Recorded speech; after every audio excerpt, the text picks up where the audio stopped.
Local election officials and how they interact with voters, candidates, sign carriers. It can all have a lot of influence on people's confidence in elections. To help, the Election Assistance Commission, a small independent federal agency, has established a YouTube channel with videos about that very topic, how to effectively communicate with people in what can be challenging situations. EAC Chairman Ben Hovland joins me now with more on this program. Mr. Hovland, good to have you back. Thanks, Tom. It's great to be here. And we have an election coming up, and let's face it, one side is going to say the other side did everything they could to suppress voters' participation in this group or that group. The other side will say, well, those folks all ginned up buckets of ballots that appeared mysteriously at midnight. You've got these horrible charges going back and forth. Is that part of the reason you're trying to maybe calm the waters locally so that people will have faith in what's going on in their school cafeterias and auditoriums? I think campaigns and parties have their job, and election officials have a role as well. And that role for election officials, is to be that trusted source of accurate information. And so part of our efforts have really been to support them and then support their efforts to communicate with voters, to share that trusted source information about how you participate, how you get registered, making sure your registration's up to date, and then really making a plan to vote or thinking about how you can be vote ready. Are you going to vote by mail? Are you going to vote early in person? Are you going to vote on election day, depending on what works best for you and what your jurisdiction allows? And what do you find is the person or the office of local employees that are in charge of elections? What I mean is a lot of people volunteer on election day and they greet people and they accept the ballot and put it in the box or the machine and all these kinds of tasks that are only needed election day, so they use volunteers. But who's in charge in general? What type of title throughout the year to make sure that it's going to happen with the volunteers? Yeah. Well, one of the amazing things so you're absolutely right. That person that most people interact with on election day, those folks are poll workers or they're election judges, or it depends on what state, what their title is. But those are people from our community, people from your neighborhood, your friends, your neighbors, who generally get paid for that day, but are essentially volunteers and help conduct our elections. If you step back a level, those folks are trained by professional election administrators. Again, our elections are decentralized in this country, and so that's run at the local level all across the country. But the person that holds that office may differ. So you have local boards of elections in some states. You have county clerks, municipal clerks, auditors, recorders. The exact title of where that office is held varies across the country. But at the end of the day, they're all individuals who are professionals, and they're committed to running our elections in a transparent way and following the law. And so when we think about the work that we're doing at the EAC to support the folks, and particularly around this effort, it's really empowering them to make their voices a little louder and get the word out to the voters on how they can engage, how they can participate, how they can make their voices heard in November. And let's talk about that video series for a minute. What are the types of things you're dealing with? What is it you feel they need to know that they can learn from the EAC in this area of communications? Because it's no longer just TV, radio, and the local weekly newspaper ad. That's right.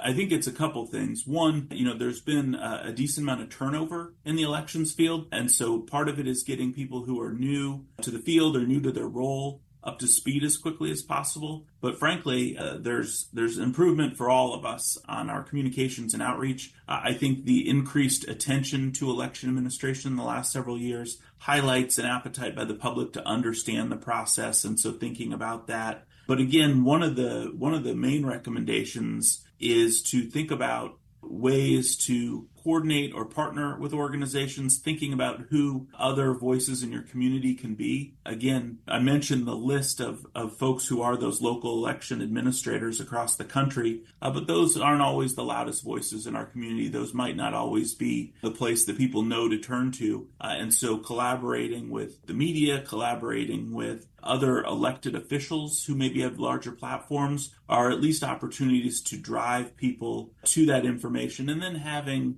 solid messaging around those basic facts of what people are looking for. Again, key figures, dates, times, when you can get registered, what that registration deadline is, where you can participate, how you can vote. Those are the things that Americans are interested in, and they need to get it from a trusted source so that they aren't seeing something incorrect on the internet. We are speaking with Ben Hovland. He is chairman of the Election Assistance Commission. And tell us how you went about scripting these things, and did you use external talent to voice them and so forth? What was the process here? I wanted to do it, but they told me that someone probably would do a better job. Again, I think all of these things at our agency are a collaborative effort. We are an independent bipartisan agency, so we're getting feedback both across our agency and with stakeholders. And we also have a number of former local election officials on staff who help create a lot of our clearinghouse products, which are really best practices in election administration to help, again, support election officials across the country. And so it was really a group effort there to focus on those key priorities for voters and to provide resources that, again, help locals amplify their voice. Both, there is the video series that we've been talking about, but we've also produced a number of toolkits, things like a voter education toolkit, a social media toolkit. Again, a lot of these are customizable graphics or posts to allow people to get that information out on different channels and meet voters where they are. But videos take scripts, and the scripts have to have a lot of specific information, but also have to be sayable in front of a camera so it sounds natural and so on. How did you go about that, and who did you vet the information in the scripts with, or is it intrinsic within the EAC? Tell us about the process of what happened before someone stood in front of a camera. Yeah. So one of the things, again, I think with the communications series, there's just tried and true best practices that we know from communications professionals, folks that are on our team that focus on communications, again, blending that with experts and subject matter experts on elections to take those two things together. One of the challenges in doing our work at the 50-state level is that each state has its own election laws, and there's federal law, so that's certainly an area that we specialize in and we can focus on. But if you go too far down, you get into nuance. And so a lot of the work that we do is either at that 50-state level, and in this example on communications, again, there are certainly best practices that are universal as far as communicating with the public and messaging. But then there's also, we did a series around accessibility. Again, the Americans with Disabilities Act applies all across the country.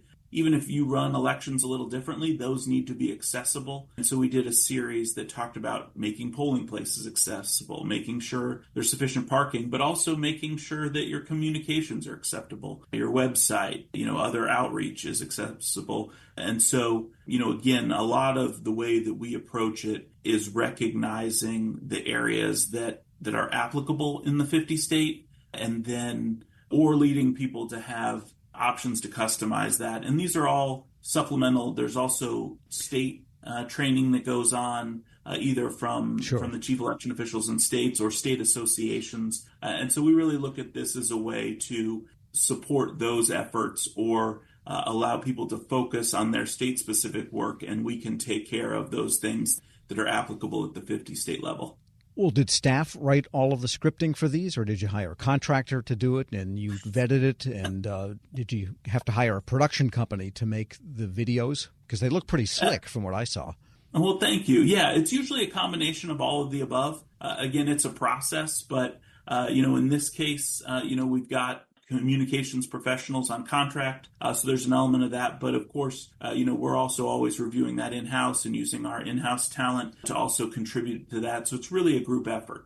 All right. Well, we're doing this interview, which people can't see, by Zoom. I'd say you'd probably be pretty good in the video, but then, I've got a face for radio myself. Ben Hovland is chairman of the Election Assistance Commission. Thanks so much for joining me.